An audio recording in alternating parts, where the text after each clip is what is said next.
मक्का royal clock tower को बनाने में लगभग $16 बिलियन का खर्च किया गया था। सऊदी किंग अब्दुल अजीज रॉयल क्लॉक टावर पर दुनिया का सबसे बड़ा घड़ियाल लगाना चाहते थे, जिसके ऊपर लगा होगा एक बहुत बड़ा हीरा और सबसे टॉप पर एक गोल्ड प्लेटेड क्रिसेंट। पूरा स्ट्रक्चर बनकर कंप्लीट हो चुका था। अब बारी थी इस स्ट्रक्चर के ऊपर दुनिया की सबसे बड़ी घड़ी बनाने की। इस काम को अंजाम देने के लिए जर्मनी की पैरेट नामी कंपनी को सिलेक्ट किया गया, जिनको इस काम में 165 सालों का एक्सपीरियंस था। इन सब में सबसे बड़ा चैलेंज इस घड़ियाल के कांटे थे। इनको ऐसे डिजाइन करना था कि ये तेज हवा में उखड़ ना पाए। इस घड़ियाल का बड़ा कांटा 23 मीटर्स जबकि छोटा कांटा 17 मीटर लंबा रखना था। यूं समझ ले कि बड़े कांटे को अगर सीधा खड़ा किया जाए तो ये ऊंचाई में 5 स्टोरी बिल्डिंग का मुकाबला कर सकता है।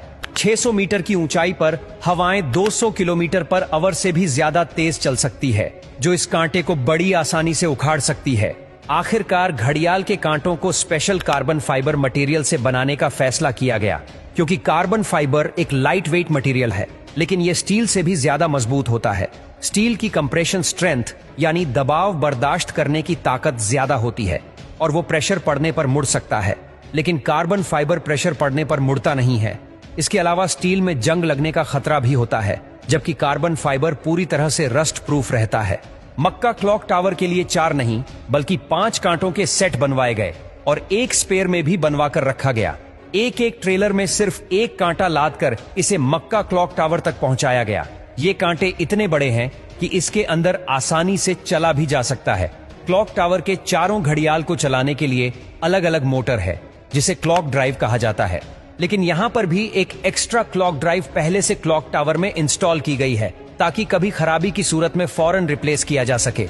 इस घड़ियाल में एक मेंटेनेंस स्विच भी लगाया गया है, जिसे दबाते ही कांटे बिल्कुल सीधे हो जाते हैं और मेंटेनेंस वर्कर्स इसके अंदर जा सकते हैं। इस घड़ियाल के रंग को सिलेक्ट करने के लिए भी काफी सारी रिसर्च की गई। रिसर्च करने के बाद ग्रीन कलर की एलईडी लाइट सिलेक्ट की गई। ग्रीन कलर इसीलिए सिलेक्ट किया गया क्योंकि ग्रीन कलर में 8 किलोमीटर दूर से देखने पर भी टाइम सही से नजर आता था। इस क्लॉक टावर पर हैरत अंगेज तौर पर टोटल 20 लाख एलईडी लाइट्स लगी है। हर एक एलईडी एक दूसरे से 4 इंच के फासले पर लगी है। इन 20 लाख एलईडी को भी स्पेशली मक्का के गर्म मौसम को नजर में रखते हुए बनाया गया, जिसमें 1 साल से भी ज्यादा का वक्त लगा। अब बारी थी मक्का क्लॉक टावर के सबसे मुश्किल लेकिन खूबसूरत पार्ट को बनाने की। बिल्डिंग के टॉप पर एक क्रिसेंट लगाना था। ये क्रिसेंट 75 फीट ऊंचा और इतना ही ज्यादा चौड़ा भी है। लाइट वेट रखने के लिए इसे फाइबर ग्लास और कार्बन फाइबर को मिक्स करके बनाया गया, पर फिर भी इसका टोटल वजन 35 टन के करीब है। क्रिसेंट और घड़ियाल के ऊपर हीरे को बनाने की जिम्मेदारी जर्मन कंपनी रीवा को दी गई। जानकारी के लिए बता दे कि इस घड़ियाल को दुबई में बनाया गया और फिर बाद में उसे मक्का ट्रांसपोर्ट किया। सबसे खास बात यह कि क्रिसेंट के कोने कोने पर सोने की लेयर छड़ी होगी, लेकिन अगर ये क्रिसेंट पूरा 1 पीस में बनाया गया तो फिर इसे टॉप तक पहुंचाना और फिर वहां इंस्टॉल करना मुश्किल नहीं बल्कि नामुमकिन होगा, क्योंकि भीड़ और जगह की तंगी की वजह से यहां सिर्फ टावर क्रेन्स काम कर सकती है, पर वो भी इतना ज्यादा वजन एक साथ नहीं उठा सकती। तभी इसे अलग अलग पार्ट्स में बनाने का फैसला किया गया। इस क्रिसेंट पर गोल्ड की लेयर चढ़ाने के लिए करीब 10 करोड़ मोज़ेक टाइल्स के पीसेस चिपकाए गए, जिन पर सोने की लेयर छड़ी हुई थी। हर एक मोज़ेक टाइल्स को बारीकी से बनाया गया और फिर इनको 2 बाई 2 सेंटीमीटर के ब्लॉक में काटा गया। ये पूरा क्रिसेंट भी दुबई में तैयार किया गया और फिर फाइनल टच देने के बाद इसे मक्का भेजा गया।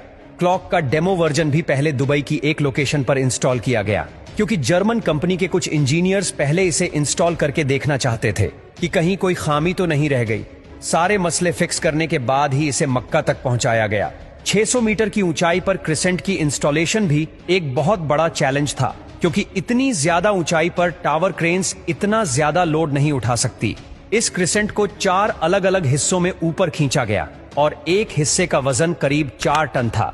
ये इंजीनियर्स और वर्कर्स के लिए काफी खतरनाक टास्क था, क्योंकि एक तो टावर क्रेन्स इतनी ज्यादा ऊंचाई पर होने की वजह से ज्यादा वजन नहीं उठा सकती थी। दूसरा, अगर इस प्रोसेस के बीच तेज हवा चल पड़ी तो पेंडुलम इफेक्ट की वजह से 4 टन का वजन डबल भी हो सकता है। फिर वही हुआ जिसका डर था। ठीक उस वक्त जब क्रिसेंट का एक हिस्सा हवा में था, तब अचानक हवा चल पड़ी।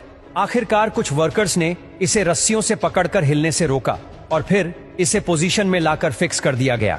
इस क्रिसेंट में टोटल 3 फ्लोर्स हैं, एक ऑफिस, एक मीटिंग रूम और एक मस्जिद, जो कि मैन मेड स्ट्रक्चर पर दुनिया की सबसे ऊंची मस्जिद है। और अगर क्लॉक के एरिया की बात की जाए तो सिर्फ एक साइड की क्लॉक 16,000 स्क्वायर फीट पर फैली हुई है।